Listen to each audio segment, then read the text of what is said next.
কি নাম বললেন আপনার? হিমু? জি, হিমু। হিম থেকে হিমু? জি না, হিমালয় থেকে হিমু। আমার ভালো নাম হিমালয়। ঠাট্টা করছেন? না, ঠাট্টা করছি না। আমি পাঞ্জাবির পকেট থেকে ম্যাট্রিক সার্টিফিকেট বের করে এগিয়ে দিলাম। হাসি মুখে বললাম, সার্টিফিকেটে লেখা আছে, দেখুন।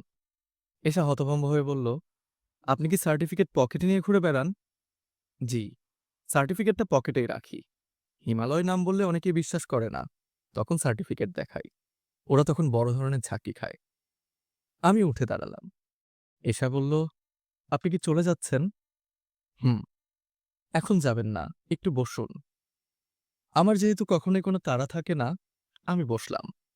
রাত ৯টার মতো বাজে, এমন কিছু রাত হয়নি।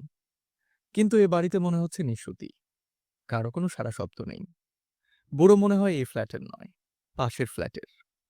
এসে আমার সামনে বসে আছে, তার চোখে অবিশ্বাস এবং কৌতূহল একসঙ্গে খেলা করছে। সে অনেক কিছুই জিজ্ঞেস করতে চাচ্ছে, আবার জিজ্ঞেস করতে ভরসা পাচ্ছে না।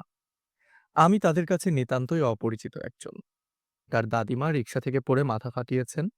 আমি ভদ্রমহিলাকে হাসপাতালে নিয়ে মাথা ব্যান্ডেজ করে বাসায় পৌঁছে বেতের সোফায় বসে আছি। এদের কাছে এই হচ্ছে আমার পরিচয়। আমি খানিকটা উপকার করেছি। উপকারের প্রতিদান দিতে না পেরে পরিবারটা একটু অস্বস্তির মধ্যে পড়েছে। ঘরে বোধহয় চা পাতা নেই। চা পাতা থাকলে এতক্ষণে চা চলে আসতো। প্রায় আধা ঘন্টা হয়েছে, এর মধ্যে চা চলে আসার কথা। আমি বললাম, আপনাদের বাসায় চা পাতা নেই, তাই না? এসে আবারও হকচকিয়ে গেল।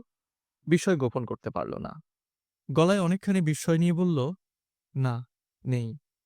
আমাদের কাজের মেয়েটা দেশে গেছে। ওই বাজার টাজার করে। চা পাতা না থাকায় আজ বিকেলে আমি চা খেতে পারিনি। আমি কি চা পাতা এনে দেব? না, না, আপনাকে আনতে হবে না। আপনি বসুন। আপনি কি করেন? আমি একজন পরিব্রাজক। আপনার কথা বুঝতে পারছি না। আমি রাস্তায় রাস্তায় ঘুরে বেড়াই। এসা তীক্ষ্ণ গলায় বলল, আপনি কি ইচ্ছে করে আমার প্রশ্নের উদ্ভট উদ্ভট জবাব দিচ্ছেন?